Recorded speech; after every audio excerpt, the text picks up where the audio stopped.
Labas vakaras, mėly TV13 žiūrovai. Pirmą kartą eteryje kasdieninė laida Gerosios žinios, kurioje kasdien girdėsite tik geras naujienas ir pranešimus apie gerus įvykius. Aš su Drotvydas Liūdesys. Pradedame. Šios dienos gerosios žinios.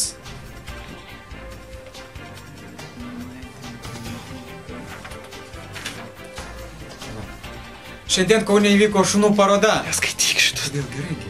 Įvyko šunų paroda, kurią įpusėjus sužvėrėję vilkšniai mirtinai sukandžiojo. Sakiau, kad noriu kriminalų skaityti.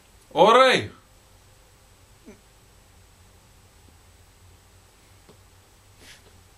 Nieko gero. Šalta.